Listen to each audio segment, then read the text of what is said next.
Biografi Syekh Ahmad Mutamakin Kajen.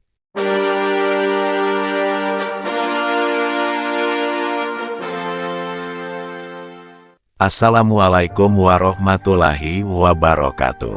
Sebelumnya jangan lupa untuk like, share, subscribe dan komentarnya. Semoga yang like, share, subscribe dan komentar diberikan rezeki banyak dan bisa naik haji Makkah Madinah. Riwayat hidup dan keluarga Syekh Ahmad Mutamakin Kajen. Syekh Ahmad Mutamakin dikenal juga dengan nama Mbah Cebolek. Beliau adalah seorang faqih yang disegani karena berpandangan jauh dan luas. Sebagai guru besar agama, beliau berdakwah dari satu tempat ke tempat yang lain yang beliau anggap tepat sasaran. Melihat penduduk di beberapa tempat yang berlainan bahasa dan adatnya, dalam memilih daerah-daerah di pantai utara Jawa, Syekh Ahmad Mutamakin membuat pertimbangan-pertimbangan terlebih dahulu. Adapun sejarah beliau menurut catatan ahli tarikh, pada masa itu beliau melakukan misi dakwah menuju ke arah barat, sampai ke desa Kalipang, suatu daerah yang terletak di Kecamatan Sarang, Kabupaten Rembang.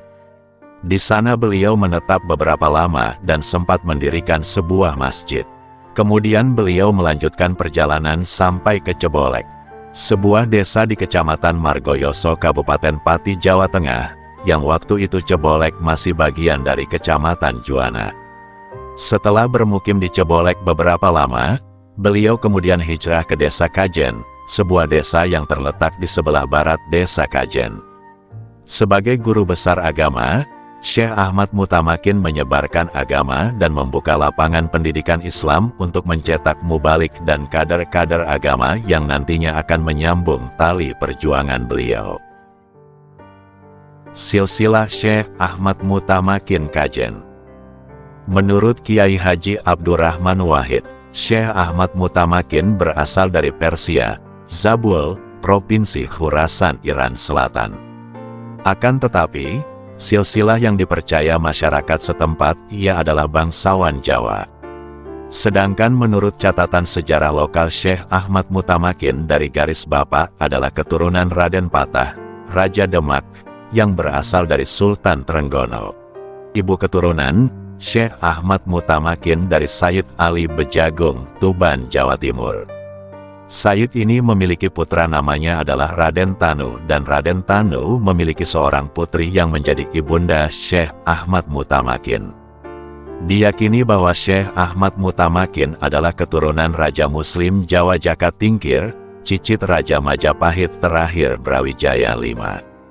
Ayah Syekh Ahmad Mutamakin adalah Sumahadi Wijaya, adalah Pangeran Benowo II Raden Sumahadi Negara bin Pangeran Benawa pertama Raden Hadiningrat bin Jaka Tingkir, atau Sultan Hadiwijaya bin Ki Ageng Pengging bin Ratu Pambayun binti Prabu Brawijaya kelima Raja Majapahit terakhir. Ratu Pambayun adalah saudara perempuan Raden Patah. Istri Jaka Tingkir adalah putri Sultan Trenggono bin Raden Patah Raja Demak. Menurut sumber lain, Syekh Ahmad Mutamakin masih memiliki garis keturunan langsung dengan Nabi Muhammad SAW. Silsilah Syekh Ahmad Mutamakin menunjukkan pertemuannya dengan Nabi melalui garis ayah.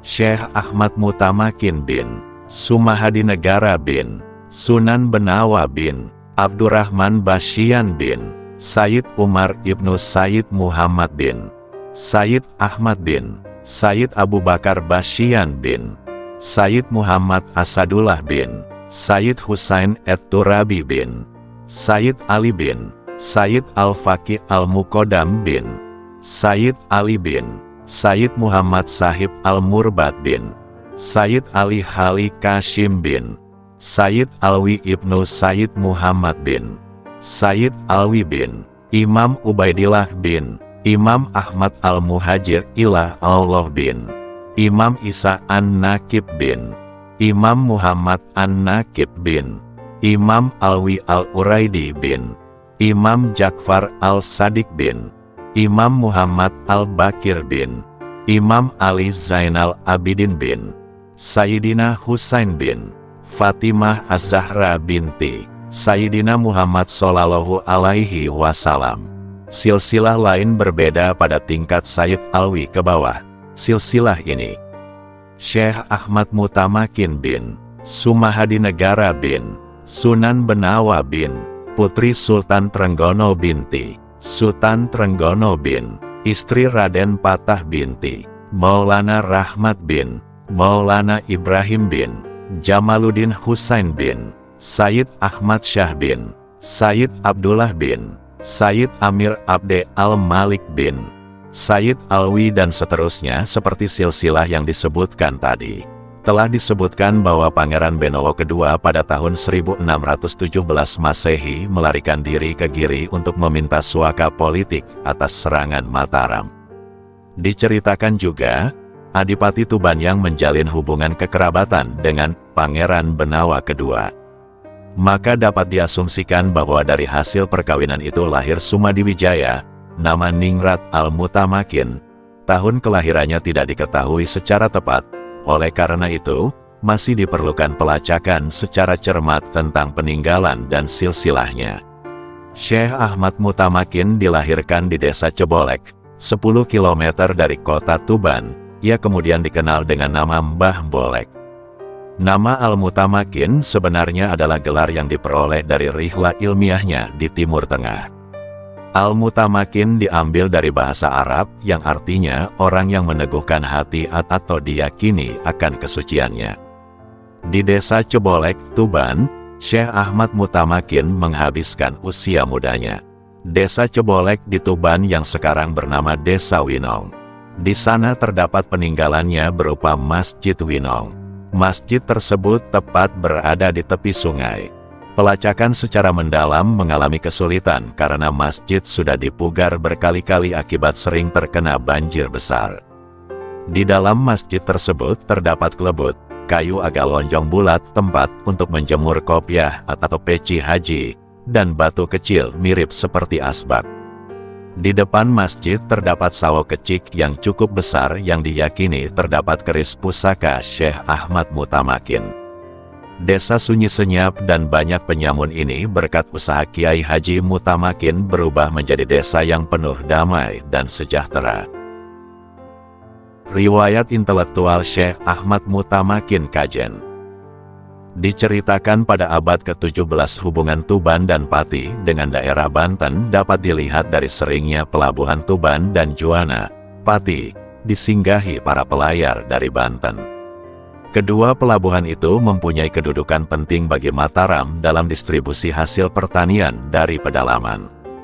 Bahkan, dengan kebijakan Mataram yang membagi 4 wilayah daerah pesisir, 2 pelabuhan tersebut mampu menandingi pelabuhan Semarang dan Jepara.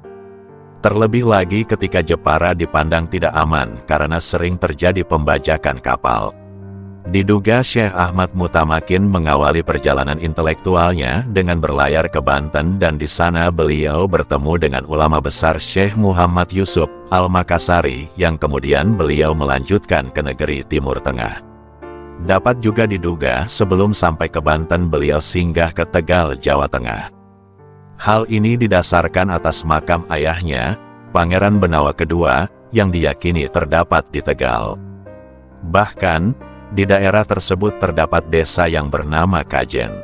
Sepulang dari Timur Tengah, Syekh Ahmad Mutamakin tidak kembali ke Tuban melainkan ke sebuah desa di Pati bagian utara. Pendapat dari keluarga Syekh Ahmad Mutamakin. Sedangkan menurut Kiai Haji Mas Puduri salah satu keluarga dekat dari keturunan Syekh Ahmad Mutamakin.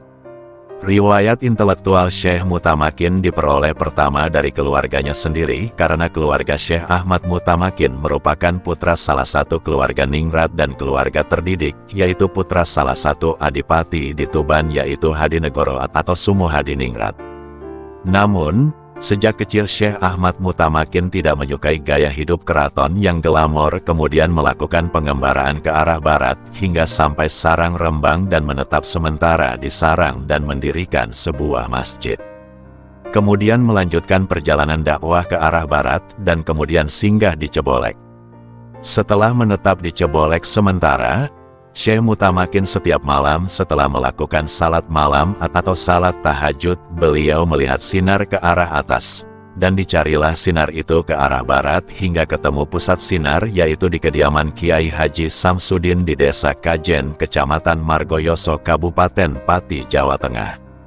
Kemudian Syekh Mutamakin berbaiat menjadi murid dan santri Kiai Haji Samsudin.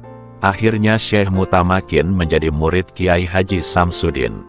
Karena kealimannya, kebagusan akhlaknya dan kecerdasannya, Syekh Mutamakin kemudian dijodohkan dan diambil menantu Kiai Haji Samsudin dengan seorang putrinya bernama Nyai Solihah. Setelah menjadi santri Kiai Haji Samsudin, Syekh Mutamakin kemudian melanjutkan perjalanan intelektualnya ke Timur Tengah. Syekh Mutamakin belajar di Timur Tengah dalam beberapa lama. Salah satu gurunya adalah makamnya ada di Madinah. Makam gurunya Syekh Mutamakin ada lubangnya, dan lubangnya selalu mengeluarkan angin yang berbau harum. Namun, karena di sana menganut paham Wahabi, sekarang makam guru Syekh Mutamakin tersebut sudah tidak terawat dan dibuangin sampah oleh masyarakat Arab. Sepulang dari Timur Tengah pada abad 18, Syekh Ahmad Mutamakin terdampar di desa Cebolek, tepatnya di wilayah Pati Utara, wilayah Kawedanan Tayu. Desa Cebolek merupakan nama yang diberi oleh Syekh Mutamakin yang diambil dari kondisinya ketika terhempas di pantai yang dibawa oleh muridnya dari bangsa jin, kemudian dipindahkan ke atas seekor ikan meladang dan jebul-jebul melek, tiba-tiba terbuka matanya atau terjaga sepulang dari tanah suci Mekah. Dapat pula diasumsikan bahwa beliau terdampar di pantai timur Cebolek karena kapal yang ditumpanginya dibajak oleh pembajak dari Jepara yang pada waktu itu merajalela di Laut Utara Jawa. Sepulang dari Timur Tengah pada abad 18, Syekh Ahmad Mutamakin terdampar di desa Cebolek, tepatnya di wilayah Pati Utara, wilayah Kawedanan Tayu. Namun, menurut sejarah tradisi lisan yang sekarang masih terpelihara dengan baik, sebenarnya terhempasnya Syekh Mutamakin di tengah lautan itu karena Syekh Mutamakin dikhianati muridnya yang dari bangsa jin. Menurut cerita Kiai Haji Mas Puduri, ketika mau berhaji, Syekh Mutamakin memanggil salah seorang muridnya yang dari bangsa jin untuk mengantarkan berhaji ke Mekah. Sewaktu pulang dari Mekah, Syekh Mutamakin juga diantarkan muridnya dari bangsa jin. Ketika sampai di tengah lautan berpapasan dengan Ratu Jin Kafir. Dan Ratu Jin Kafir itu meminta agar Syekh Mutamakin dilepaskan saja oleh muridnya. Kalau tidak mau melepaskan, maka Ratu Jin Kafir itu akan membunuh murid dari jin Syekh Mutamakin. Syekh Mutamakin kemudian dikhianati oleh muridnya dan ditinggalkan sendirian di tengah lautan. Kemudian Syekh Mutamakin pasrah kepada Allah dan memejamkan mata, sehingga ditolong oleh ikan meladang diantarkan ke pinggir pantai dan kemudian Syekh Mutamakin membuka matanya, jebul-jebul melek. Maka daerah pantai tempat terhempasnya Syekh Mutamakin ini dinamakan Cebolek. Guru Syekh Ahmad Mutamakin Kajen. Guru Syekh Ahmad Mutamakin termaktub dalam serat Cebolek adalah Syekh Zain dari Yaman. Figur ini juga dikenang oleh masyarakat di sekitar makam Syekh Said Ahmad Mutamakin. Syekh Zain adalah Syekh Muhammad Zain Al-Misjazi Al-Yamani, seorang tokoh tarikat Naksabandiyah yang sangat berpengaruh. Meski tahun kehidupan Syekh Zain tidak diketahui pasti, tetapi ayahnya Syekh Muhammad Al-Baqi Al-Misyayi adalah guru Syekh Yusuf Al-Makassari dan Syekh Abdurrauf As-Singkili yang wafat pada tahun 1663 dan putranya Syekh Abdul Khalik Ibnu Zain Al-Misyayi wafat tahun 1740. Tidak diketahui secara persis Syekh Ahmad Mutamakin berguru kepada Syekh Muhammad Zain Al-Yamani. Baik serat Cebolek maupun lokal historis masyarakat tidak mengungkapkannya, juga tidak tentang guru-gurunya yang lain. Akan tetapi, kita bisa bercermin pada riwayat historis murid Jawi pendahulunya Syekh Abdul Rauf As-Singkili dan Syekh Yusuf Al-Makassari yang menyusuri kawasan timur dan selatan Arabia termasuk Yaman sebelum sampai ke Haramain, Mekah dan Madinah.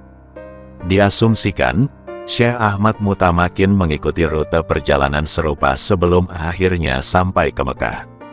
Dengan demikian dapat melaksanakan ibadah haji. Rihlah ilmiah dan jaringan keilmuan Syekh Ahmad Mutamakin penting untuk diungkapkan dalam kisah ini.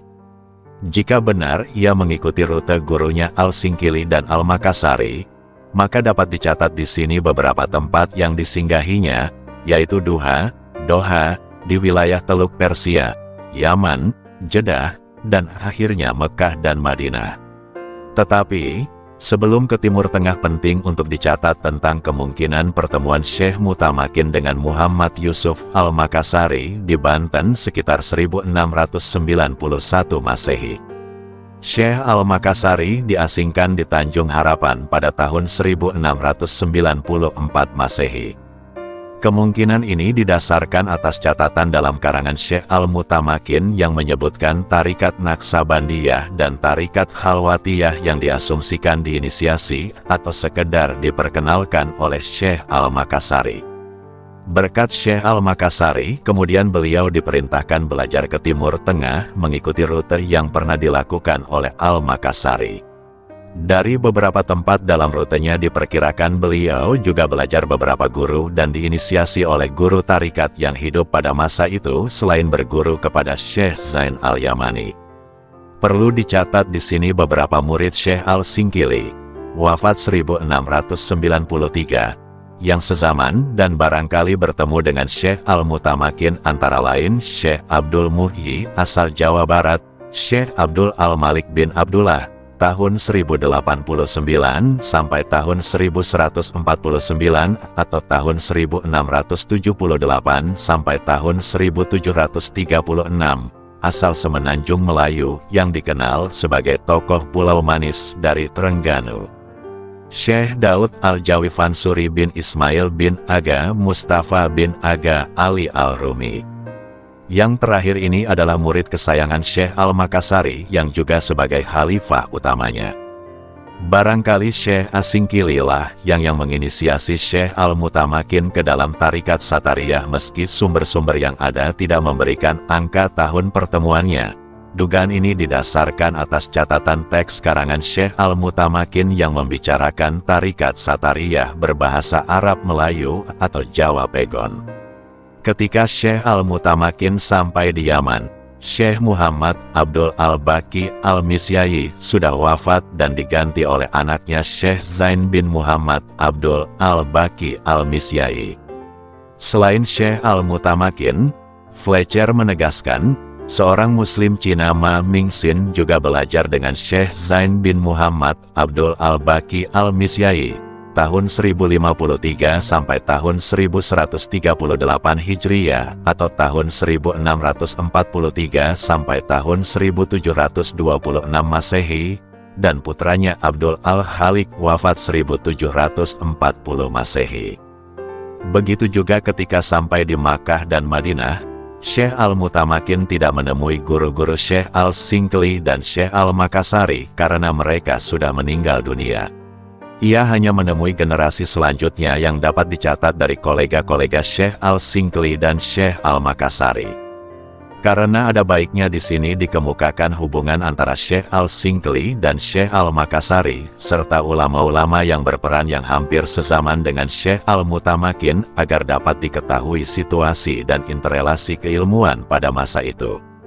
Jika guru-guru Syekh Al-Makassari antara lain Syekh Umar bin Abdullah Basyaiban, Syekh Muhammad bin Abdul Baqi Al-Naksabandi, Sayyid Ali Al-Zabidi, Syekh Muhammad bin Al-Wajih Al-Sahdi Al-Zamani, Syekh Ahmad Al-Kusyai, Syekh Ibrahim Al-Qurani dan Syekh Hasan Al-Ajami, Syekh Muhammad Al-Mazru Al-Madani, Syekh Abdul Karim Al-Lahuri, Syekh Muhammad Muras Al-Sami, Syekh Ayub bin Ahmad bin Ayub Al-Dimaski Ahawati tahun 994 sampai 1071 Hijriah atau tahun 1586 sampai tahun 1661 Masehi. Maka guru-guru Syekh Al-Mutamakin adalah generasi berikutnya yang bisa jadi murid-murid dari ulama tersebut atau teman-teman Syekh Al-Makassari. Dibanding murid-murid Syekh Al-Makassari lainnya, Syekh Al-Mutamakin lebih dulu berkiprah karena murid-murid Syekh Al-Makassari hidup dan berkiprah pada abad 18, sedangkan Syekh Al-Mutamakin hidup pada masa peralihan abad 17 dan 18. Murid Syekh Ahmad Mutamakin Kajen. Syekh Ahmad Mutamakin memiliki murid-murid besar seperti Kiai atau Syekh Ronggo Kusumo, Kiai Mizan, Raden Soleh dan murid-murid lainnya yang tersebar di mana-mana. Karya dan jasa Syekh Ahmad Mutamakin Kajen. Karir kehidupan Syekh Mutamakin adalah sebagai ulama besar dan budayawan yang telah berjasa banyak dalam menyebarkan Islam di pantai utara Pati, Jawa Tengah dengan pusatnya Desa Kajen sebagai basis gerakan perjuangan dakwahnya Syekh Mutamakin.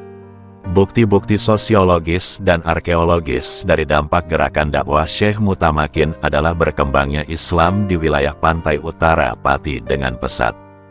Mayoritas masyarakat di wilayah ini adalah beragama Islam. Banyak berkembang pondok pesantren dan madrasah-madrasah dan majelis taklim sebagai pusat penyelenggaraan pendidikan Islam. Selain sebagai tokoh ulama besar, Syekh Mutamakin dalam pandangan masyarakat setempat diakui sebagai seorang aulia. Syekh Mutamakin mendapatkan penghormatan dan pemuliaan yang begitu tinggi oleh masyarakat Kajen dan sekitarnya. Setiap tahun digelar tradisi hail beliau setiap tanggal 9 sampai 10 Syuro. Acara hail ini berlangsung selama 1 bulan penuh. Segala kegiatan baik yang bersifat religius maupun hiburan kesenian rakyat dipentaskan dalam acara ini. Para pengunjung datang dari berbagai daerah. Selain menyaksikan perayaan haulnya Syekh Mutamakin juga sekaligus melakukan ziarah di makamnya. Sebagai ciri ulama besar, maka Syekh Mutamakin menghasilkan karya ilmiah yang memuat pikiran-pikiran keagamaannya, yaitu teks Arsi Al-Muwahhidun dan Kidung Sufi Al-Mutamakin. Di dalam teks tersebut memuat pikiran-pikiran keagamaan Syekh Mutamakin, diantaranya adalah mengenai masalah tauhid atau akidah, masalah fikih, dan masalah tasawuf. Namun, keberadaan teks ini adalah lebih dominan muatan mengenai masalah tasawufnya. Keberadaan teks ini masih disimpan oleh generasi sepuh Syekh Mutamakin dan tidak setiap orang dapat mengaksesnya, atau bisa dibilang merupakan teks pusaka. Perkembangan ekonomi masyarakat Kajen. Keberadaan Syekh Ahmad Mutamakin di Kajen membawa perubahan terhadap perkembangan sosial ekonomi masyarakat Kajen. Perkembangan ekonomi ini akibat dari adanya perkembangan lembaga pendidikan di Kajen. Keberadaan Syekh Mutamakin di Kajen ibarat matahari di tengah-tengah desa Kajen yang menyinari masyarakat Kajen dan sekitarnya dengan cahayanya. Hal ini dapat dilihat dari beberapa indikator, diantaranya adalah adanya pertumbuhan dan perkembangan lembaga pendidikan Islam di Kajen, baik lembaga pendidikan formal maupun non-formal. Lembaga pendidikan non-formal berupa munculnya pesantren di mana-mana di setiap sudut desa Kajen, majelis taklim yang menyebar di setiap gang dan perkampungan desa Kajen, dan berdirinya lembaga-lembaga pendidikan Islam formal mulai dari PAUD, TPQ, TK Islam, MI, MTS, MA, SMK, dan perguruan tinggi Islam. Di samping itu, juga dapat dilihat dari keadaan dan kondisi sosial masyarakat Kajen yang sangat religius. Munculnya ulama-ulama dan para santri di desa ini yang kemudian melanjutkan dakwah Islam di masyarakat Kajen dan sekitarnya. Bahkan alumni dari pesantren Kajen sekarang telah menyebar dari berbagai daerah di tanah air. Dari perkembangan pesantren dan madrasah, dan majelis talim di Kajen telah membawa perubahan bentuk masyarakat Kajen yang lebih pas disebut suatu komunitas masyarakat Muslim. Hal ini membawa dampak perubahan terhadap ekonomi masyarakat. Dari banyaknya siswa dan santri yang menuntut ilmu di Kajen maka membawa lapangan kerja baru bagi masyarakat Kajen, banyak masyarakat Kajen. Oleh karena itu, sebagian masyarakat Kajen menggantungkan hidupnya dengan berprofesi sebagai pedagang, sebagian lagi menjadi guru madrasah, guru sekolah dan menjadi ustadz yang memberikan ceramah kemana-mana atau menjadi seorang kiai yang memberikan pengajaran di pesantren-pesantren.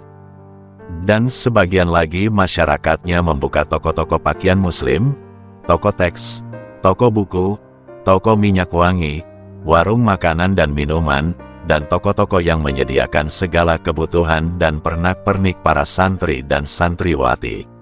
Di sepanjang jalan masuk makam Syekh Mutamakin di Desa Kajen adalah berderet toko-toko yang menjual perlengkapan para santri dan keperluan para peziarah yang datang. Warung-warung makanan dan minuman buka sampai 24 jam. Hal ini memudahkan bagi para peziarah dan santri yang ingin menikmati suasana Desa Kajen setelah melakukan ziarah di makam Syekh Mutamakin. Makam Syekh Mutamakin selalu ramai dikunjungi para peziarah. Banyak para santri yang melakukan mutalaah teks di sana. Sebagian lagi menghafal Al-Quran di lokasi makam, sehingga para penjual makanan dan minuman selalu ramai dikunjungi para santri dan para peziarah. Lebih-lebih pada waktu peringatan Hari Syekh Mutamakin, para pedagang muncul di setiap jalan dan sudut Desa Kajen, Desa Ngemplak, Desa Bului Manis, Desa Sekarjalak, hingga Desa Waturoyo. Keadaan yang demikian ini membawa keuntungan dan keberkahan tersendiri bagi para pedagang karena acara Hari Syekh Mutamakin ini berlangsung selama sebulan dan dihadiri puluhan ribu pengunjung. Prosesi ini, acara Hail ini kemudian dilanjutkan dengan acara Hail Raden Kiai Haji Ronggokusumo yang terletak di Desa Kajen dan sekaligus merupakan murid dan kemenakan Syekh Ahmad Mutamakin. Kisah Syekh Ahmad Mutamakin Kajen dengan keterhubungan dengan Kajen. Menurut pengamatan dari para sesepuh dan cerita yang kini masih beredar di masyarakat setempat, konon pada zaman dahulu yang termasuk orang pertama di Desa Kajen sebelum Syekh Ahmad Mutamakin ialah Kiai Haji Samsudin. Kemudian Kiai Haji Samsudin mempercayakan serta menyerahkan Desa Kajen kepada Syekh Ahmad Mutamakin. Setelah mendapatkan kepercayaan tersebut, akhirnya beliau berkenan hijrah dan menetap di Desa Kajen. Sebagaimana cerita Kiai Telingsing yang menyerahkan dan mempercayakan kota Kudus kepada Sunan Kudus. Dari peristiwa inilah kemudian desa itu dinamakan Kajen, berawal dari istilah Kaji Ijen, istilah Jawa. Perlu ditambahkan di sini, bahwa bekas kediaman Kiai Haji Samsudin terletak di sebelah utara, perguruan Mataliul Falah mengarah ke timur dan sampai sekarang periginya, Sumur, masih terawat dengan baik. Adapun makamnya terletak di sebelah barat makam Syekh Ahmad Mutamakin atau tepatnya di sebelah selatan telaga. Kemungkinan tempat tinggal Kiai Haji Samsudin berada di sebelah utara Madrasah Mataliul Falah adalah ada benarnya. Karena dapat ditemukan sisa-sisa peninggalan Kiai Haji Samsudin berupa sumur tua yang sampai sekarang masih terawat dengan baik. Sumur tua itu sekarang dirawat oleh juru kunci sumur Mbah Samsudin. Di sumur tua ini dapat dijumpai para peziarah yang melakukan mandi dan mengambil air dari sumur bekas peninggalan Mbah Samsudin. Sumur tua ini diyakini oleh masyarakat setempat dan sekitarnya terkandung berkah dan karomah tertentu yang dapat digunakan untuk mengobati suatu penyakit, khususnya bagi orang yang terkena santet, teluh, tenung, leak, guna-guna dan berbagai jenis sihir lainnya, di samping itu juga untuk suatu hajat tertentu. Bukti-bukti arkeologi keberadaan Mbah Samsudin ini adalah dengan adanya makam beliau yang terletak di sebelah selatan makam Syekh Ahmad Mutamakin dan adanya peninggalan sumur yang diyakini keramat oleh sebagian masyarakat yang terletak di sebelah utara Madrasah Mataliul Falah. Sumur ini menurut penuturan masyarakat setempat adalah sumur petilasan, peninggalan Mbah Samsudin. Sumur ini sekarang dijaga oleh juru kunci. Di sumur ini setiap hari banyak dijumpai para pengunjung yang mengambil air dan mandi di sini untuk berbagai keperluan, diantaranya untuk keperluan berobat khususnya bagi orang-orang yang terkena tenung, santet, dan segala jenis sihir lainnya, serta untuk berbagai keperluan lainnya. Perekat jaringan sejarah ulama. Sebagaimana diketahui bahwa ulama utama yang terdapat pada jaringan ulama abad 17 dan ke-18 adalah Syekh Ibrahim Al-Qurani tahun 1614 sampai tahun 1690 Masehi yang merupakan murid dari Syekh Al-Qushayri. Kenyataan bahwa Syekh Al-Qurani memiliki posisi sangat penting dalam perkembangan jaringan ulama lebih lanjut terlihat tidak hanya melalui jumlah murid-muridnya tetapi juga melalui karya-karya yang cukup banyak. Dia merupakan titik bersama bagi terbentuknya garis-garis hubungan ulama-ulama pada abad ke-17 dan ke-18. Bahkan beliau dipilih sebagai mujadid abad 17. Di antara murid-murid Syekh Al-Qurani terdapat beberapa orang yang memainkan peranan penting dalam melanjutkan jaringan ulama setelahnya. Di tangan Syekh Ahmad Al-Nakili, Tarikat Naksabandiyah lebih diterima masyarakat Arab. Syekh Al-Nakili berperan besar juga dalam memperkuat hubungan masyarakat muhadis dengan kaum sufi. Dia juga memiliki silsilah Tarikat Naksabandiyah dan Tarikat Satariyah dari Sayyid Mir Khalal bin Mahmud Al-Balkhi. Dalam perjalanan intelektualnya yang tercatat dalam karyanya Bugiyat Al-Talibin, Syekh Al-Nakili menyebut beberapa ilmu yang diperolehnya dan tarikat-tarikat yang diinisiasikan padanya, yaitu Tarikat Sadiliyah, Tarikat Nawawiyah, Tarikat Qadiriyah, Tarikat Naksabandiyah, Tarikat Satariyah, dan Tarikat Khalwatiyah. Jadi, sebagaimana dikatakan oleh Murtado Al-Zabidi, Syekh Al-Nakili menghubungkan banyak ulama melalui studi hadisnya.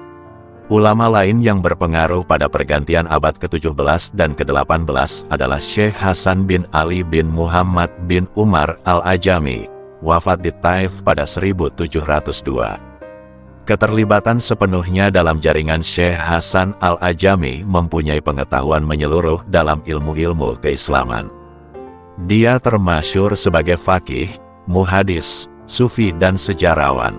Dia menjadi titik temu berbagai studi hadits Syria, Mesir, Maghrib, Hijaz, Yaman dan anak benua India.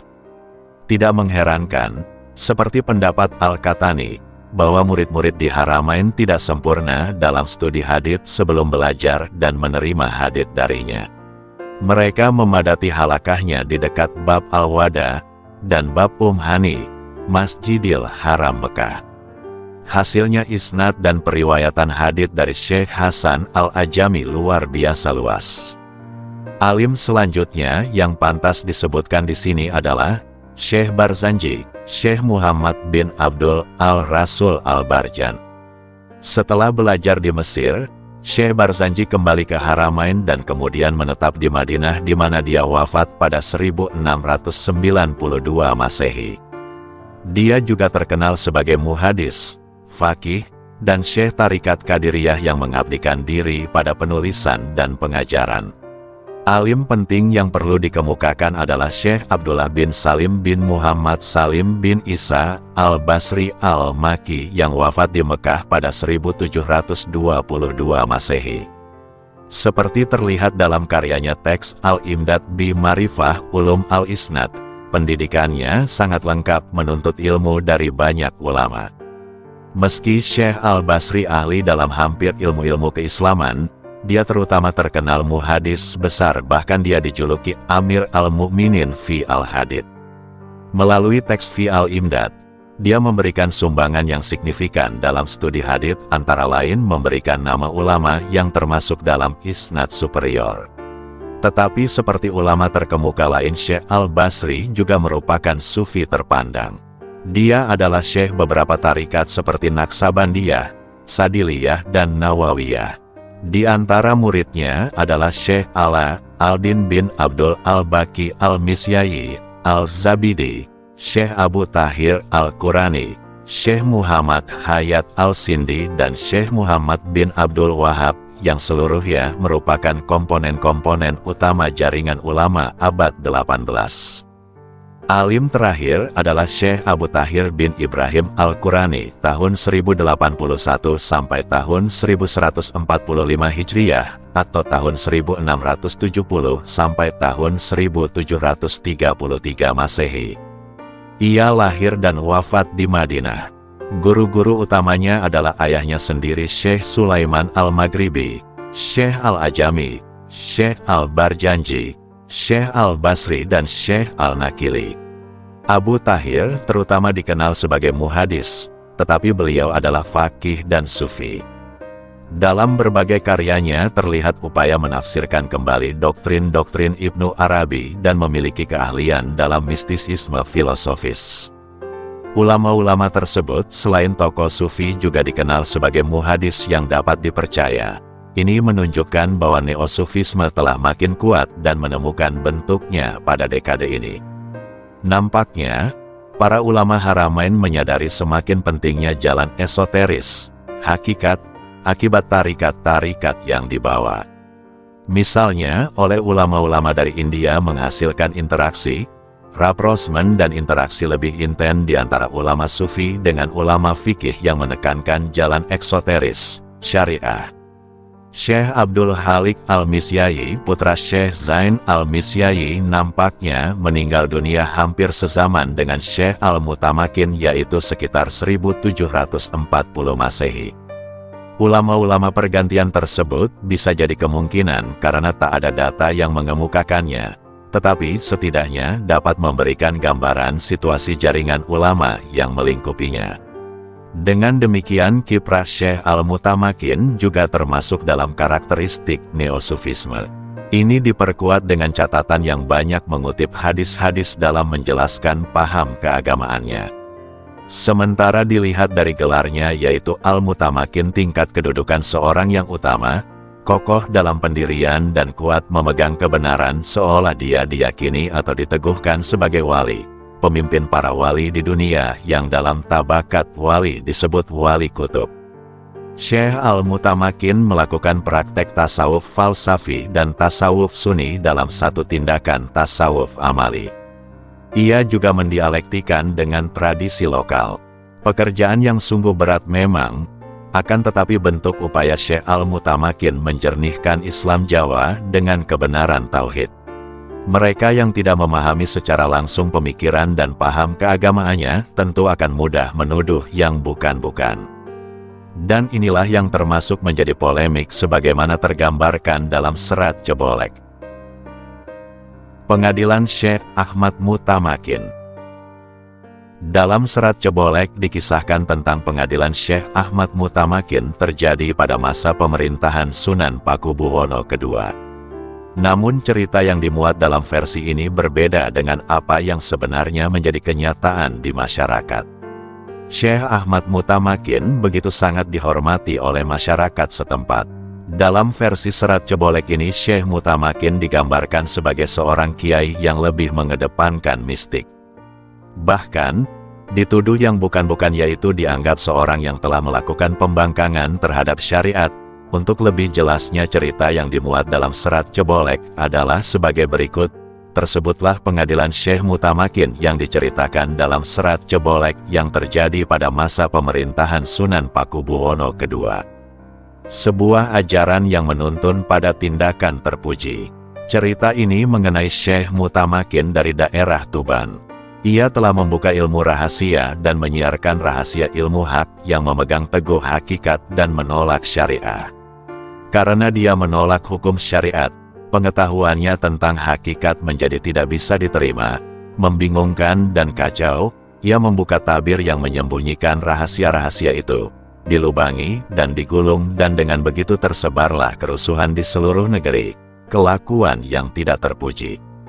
Keberaniannya dalam kepercayaan tanpa halangan, orang baik kehilangan martabatnya, kekuatan mempengaruhi mereka seperti sihir, keangkuhan bertambah. Ketika ia dengan kasar meninggalkan hidup, tapa hatinya tidak ingat dan terburu-buru. Karena kecongkakannya ia telah dikuasai celaka dan merasa diri utama. Akhirnya raja campur tangan, mencoba menyelesaikan masalah.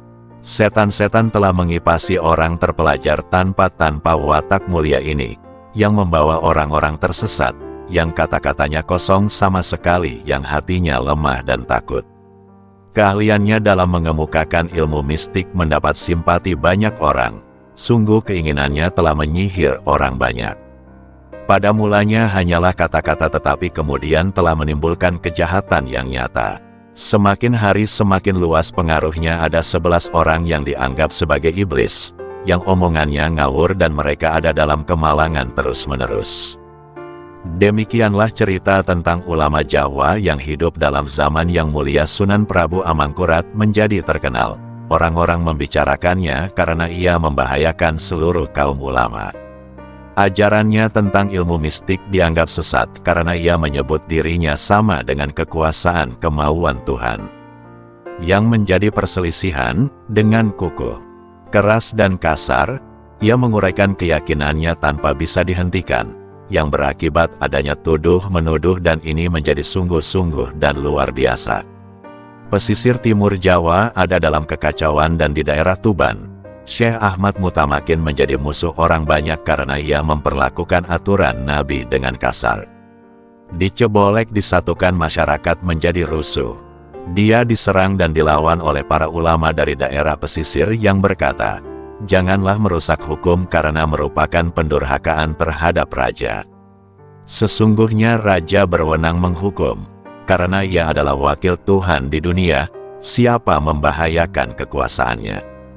Tetapi Kiai Haji Mutamakin tidak tergoyahkan. Mantap dan berani, ia tidak lari dari bahaya, tetapi berani menghadapi hukuman. Banyak ulama datang memberi nasihat, tetapi ia malah tetap terus menternakan anjing.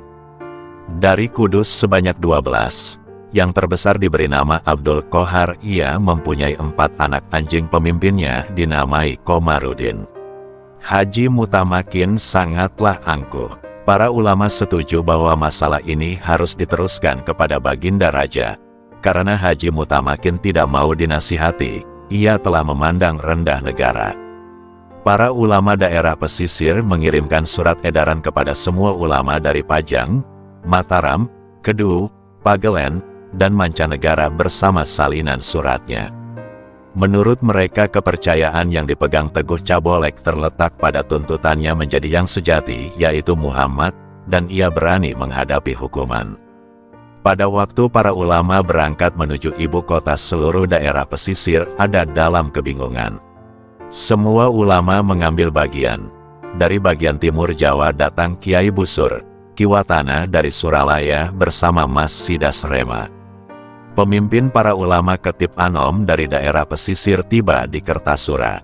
Sebelum pembicaraan mulai, sekonyong-konyong raja tertimpa penyakit. Prabu Mangkurat kemudian wafat, dan digantikan oleh putranya Raden Mas Prabayaksa yang bergelar Pangeran Dipati dan menempati kedudukan ayahnya setelah Susuhunan dimakamkan di Lawian. Segera setelah penobatan dilakukan pengajuan perkara kepada raja. Para ulama dari daerah pesisir berkumpul kembali, tak ada yang ketinggalan. Dan sebagaimana yang dari Pajang, Mataram, Pagelen, Kedu dan mancanegara, tak seorang pun yang dapat membaca Quran. Mereka diizinkan berangkat dan berkumpul bersama di kediaman Mahamantri Danurejo. Mereka membuat persiapan yang akan disampaikan kepada raja dengan persetujuan para wadana. Seluruh wadana dari daerah pesisir dan mancanegara serta wadana Kertasura sepenuhnya sepakat berkata bahwa ia, Syekh Mutamakin, layak dihukum. Para ulama telah tiba. Kayu bakar telah ditimbun dekat alun-alun utara, bersama dengan persembahan yang sangat melimpah minyak kelapa dalam gentong. Pada saat Haji Mutamakin akan dibakar, ada wadana jero yang mengetuai pengadilan, namanya Raden Demang Urawan. Ia sepupu pertama Sri Baginda Raja. Kakak perempuannya telah diambil sebagai prameswari oleh Sri Baginda Raja, namanya Ratu Kencana. Demang Urawan sangat dihormati oleh Sri Baginda Raja. Pada kesempatan ini diundang ke keraton menghadap Sri Baginda Raja. Raja berkata lirih, "Wahai Bapang, apakah yang telah dikatakan pamanku, Perdana Menteri? Apakah para ulama Jawa sedang berkumpul?" Raden Demang Urawan segera menundukkan kepala dan berkata, "Benar, mereka semua telah datang dan malahan telah diberitahu dengan baik tentang bagian-bagian pembahasan yang betul mengenai ilmu mistik." Para ulama Jawa yang telah berkumpul jumlahnya 142. Semuanya telah dinilai dan dibagi menjadi kelompok-kelompok, sekelompok golongan rendah, sekelompok golongan unggul terdiri dari 44 orang. Pilihan lanjut telah dibuat 40 ditinggalkan daripadanya, 22 telah dipilih yang terbaik darinya lalu dipilih dan sekarang hanya tinggal 7. Hanya 5 dari daerah pesisir, 4 ulama datang dari Pajang, 1 dari mancanegara, 1 dari Pagelen yang akan menyampaikan pesan duka. Demang Urawan berkata, "Di antara abdi-abdimu dari Pajang tuanku, salah satu telah dipengaruhi yaitu ulama dari Kedung Gede. Ia telah ikut dengan Mutamakin dan mengajukan dirinya untuk dibakar menerima hukumanmu. Ia menjadi pengikut Cabolek, dan keduanya sekarang satu tujuan. Mutamakin menyatakan menjadi yang sejati. Karena itulah pamanku Perdana Menteri mengajukan masalahnya ke hadapan tuanku." Sang raja berkata, "Bapang, dari manakah guru Haji Cabolek ini yang berani menghadapi maut?"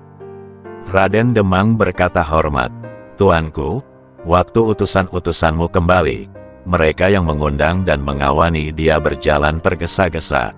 Mereka adalah Gentong Umos bersama Ragapita, Baginda. Benarkah Haji waktu dalam perjalanan telah dilarang, bahwa ia akan menghadapi bencana dari Paduka Maharaja? Tapi ia tidak mau mundur sedikit pun, ia menerimanya dengan sepenuh hati." Raja berkata, "Lalu bagaimana waktu ia di perjalanan?" kata-katanya kepada para utusan.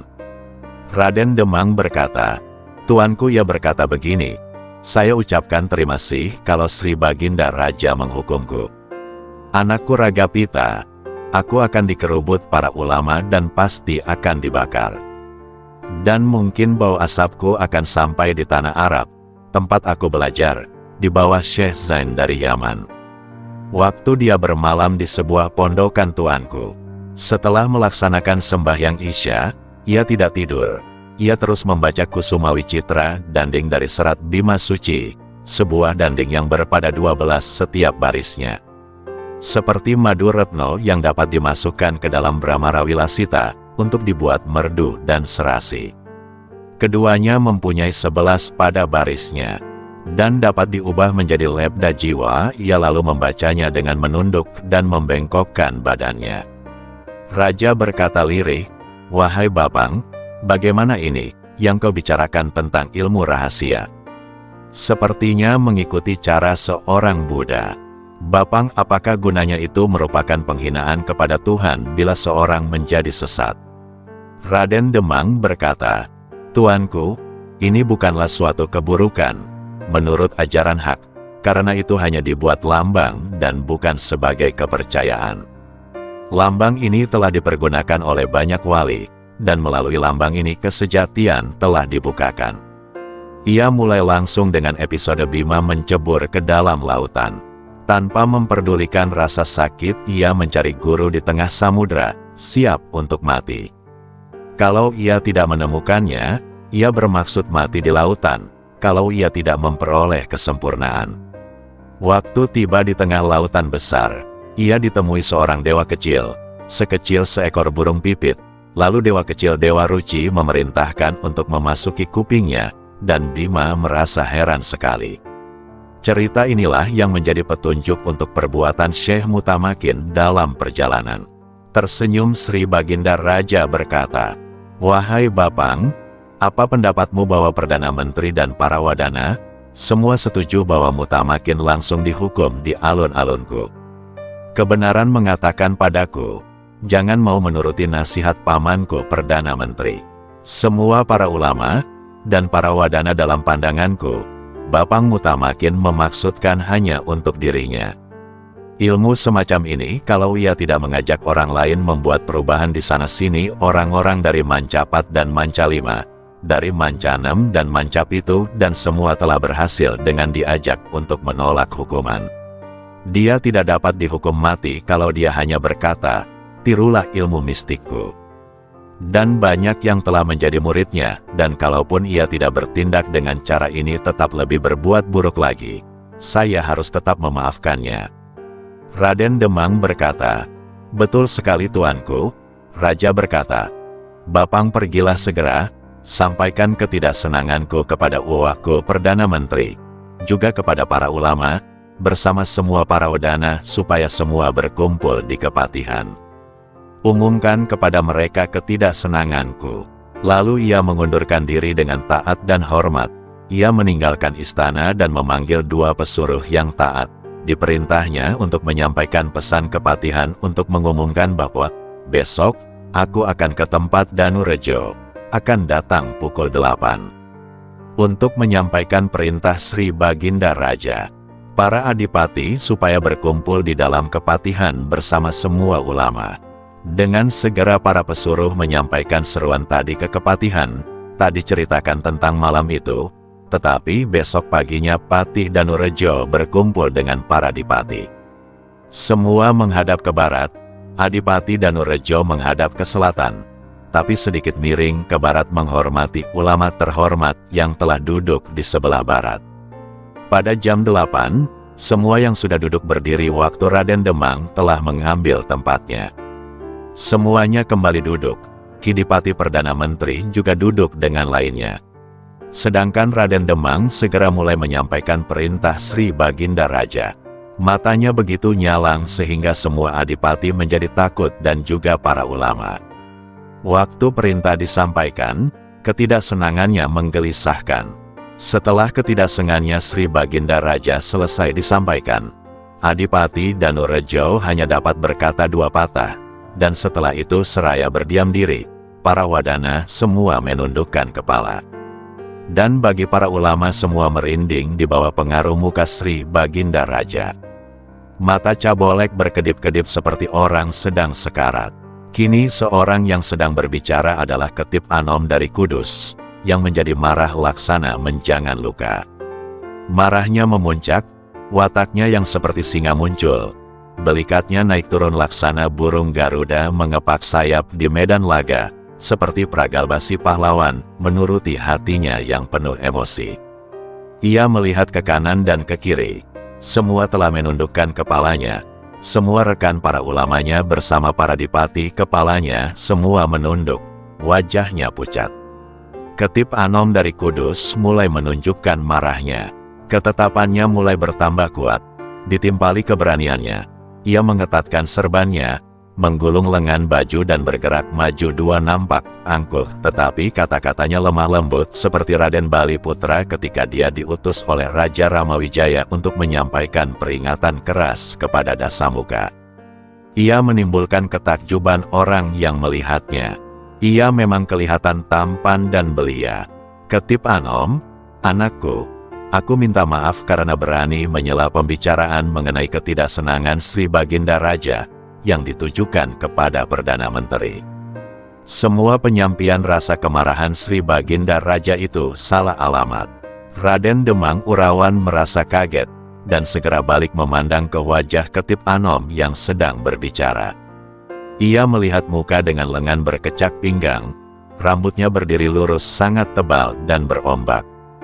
Ia nampak seperti putra Raja Langka Indrajit sang perwira, seperti orang yang ditikam dan bertarung dengan seorang duta yang bernama Bali Putra, yang waktu itu datang berperilaku angkuh. Raden Demang dan Ketip Anom bersilang kata-kata untuk sejenak, seperti mereka saling bergumul untuk menekan, menguji kekuatannya bertarung dengan gigih untuk suatu kemenangan terhormat. Mereka menjadi marah menyala, memukul satu lainnya dan balik berputar seperti di dalam perang. Pembalasan mereka sangat keras dan tajam. Akibatnya, para ulama kembali mengangkat kepalanya, begitu juga para dipati mengangkat kepalanya tercengang waktu mendengar Ketip Anom Kudus yang tidak sepaham dengan Raden Demang Urawan. Dengan marah berkata, apakah yang panjenengan anggap tidak tepat? Ketidaksenangan Baginda Raja disampaikan kepada si Uwa, Perdana Menteri. Ketip Anom berkata, benar anakku. Dasar dan pokok dari perkara tidaklah cukup. Alasan Perdana Menteri telah melaporkan diri karena ulama, semua dari mereka telah melaporkan itu kepada Sri Perdana Menteri yang mulia. Alasan bahwa si Uwa, Perdana Menteri yang mulia, berani melaporkan ini dikarenakan para ulama berpendirian teguh dalam masalah itu. Seharusnya adalah sumber dari laporan yang mesti dijewer oleh Sri Baginda Raja. Dengan kata lain, sayalah dan semua para ulama mesti menerima kemarahan Sri Baginda Raja. Raden Demang Urawan tertawa terbahak-bahak mengayun kakinya dan berkata, "Betapa senangnya hatiku melihat seorang ulama yang melawan dengan gigih, yang berani sungguh-sungguh menghadapi kematian, tangkas dan bisa tegar untuk berunding dan siap tempur. Kalau ia seekor ayam jantan mestilah ia berbulu merah berkaki hitam dengan ekor berbintik putih yang bertanding laksana Garuda. Biarlah saya orang yang menjadi atas nama Sri Baginda Raja menegurmu, mengapa menyebabkan kekacauan pada negara dengan membawa masalah ini pada raja. Walaupun perkaranya belum sepenuhnya tuntas, dengan melaporkan kepada Perdana Menteri, apakah menjadi maksudmu membawa ketidakberuntungan kepada para ulama, menimbulkan kebingungan di kerajaan dan membawa aib pada negara?" Setelah ketidaksenangan Sang Narendra selesai disampaikan, tapi sebagaimana diketahui tak satu pun dari kami para ulama bermaksud atau merencanakan untuk mengganggu Sang Narendra. Ketip Anom berkata, "Anakku, jika panjenengan punya kritik padaku karena tidak menegur Haji Mutamakin, silahkan tanya dia, ia ada di depanku. Saya sering mendatanginya, mengingatkan anakku tingkah lakunya yang tidak patut. Saya minta jawabmu, hai Mutamakin, mumpung di depan pejabat, saat nyawamu hampir melayang." Ki Cebolek menjawab, matanya berkedip seperti ngantuk, "Betul sekali anakku, panjenengan datang dan menegurnya, hanya walau aku menghadapi maut, aku takkan lari. Karena kebodohanku tak berniat berguru terus. Aku menghadapi maut yang bukan waktunya.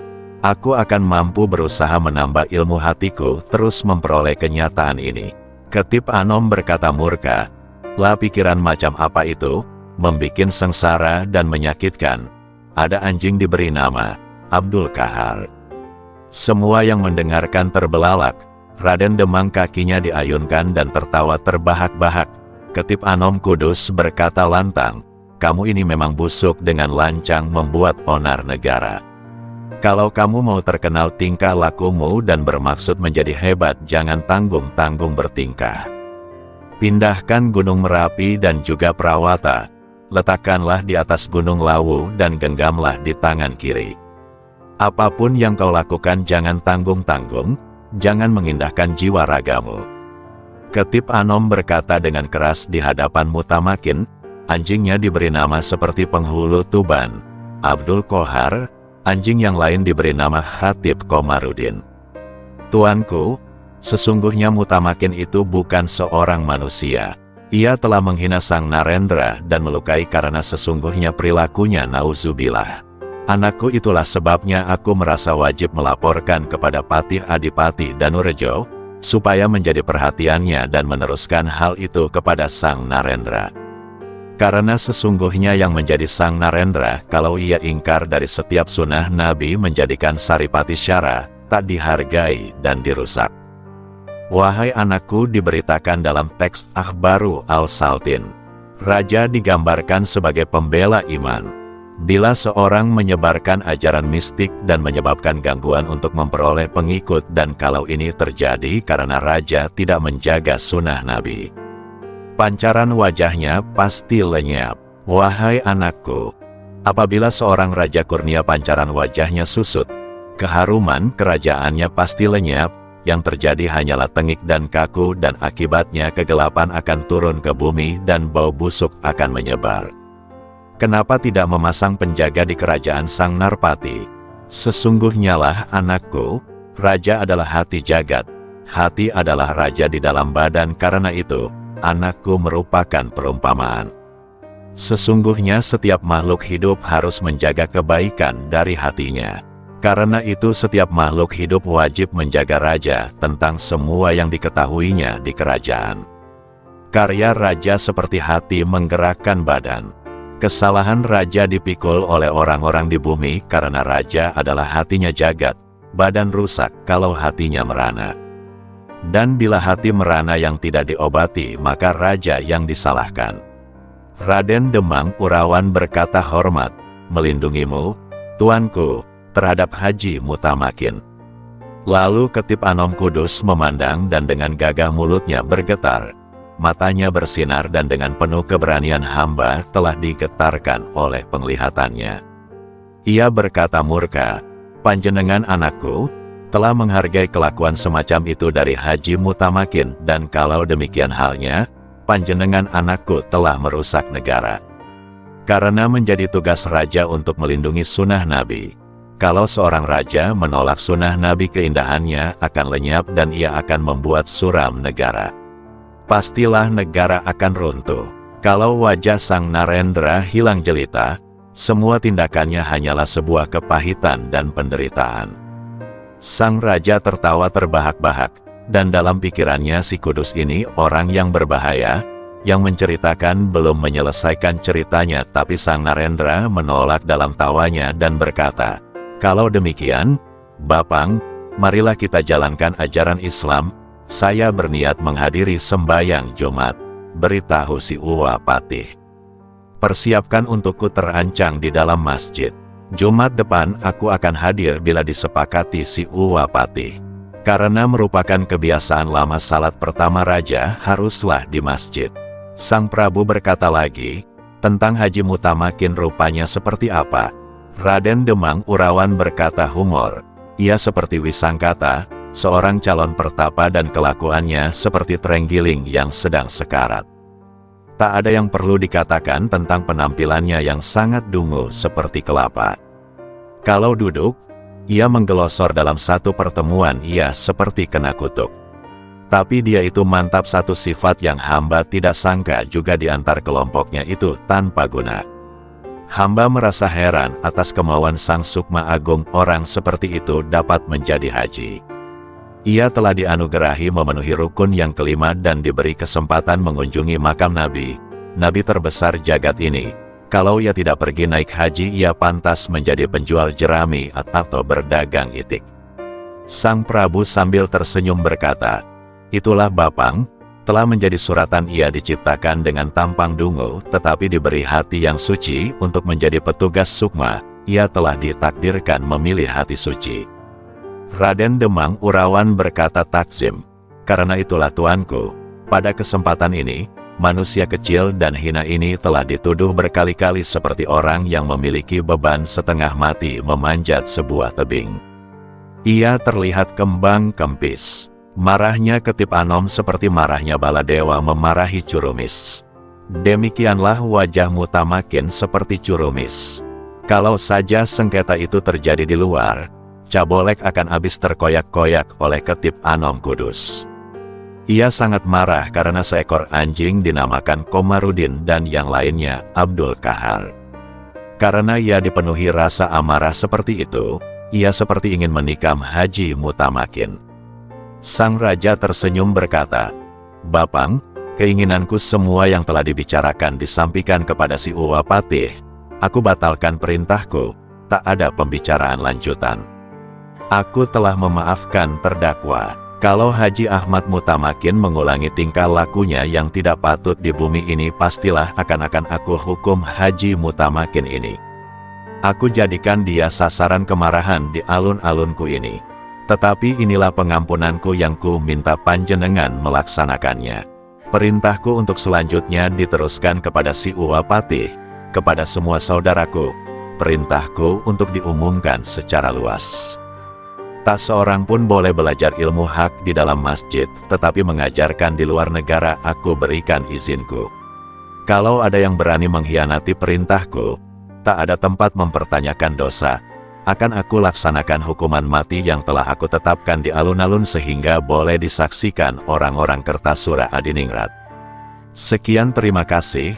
Semoga bermanfaat dan untuk Syekh Ahmad Mutamakin, kajian lahu Al-Fatihah. Wassalamualaikum warahmatullahi wabarakatuh.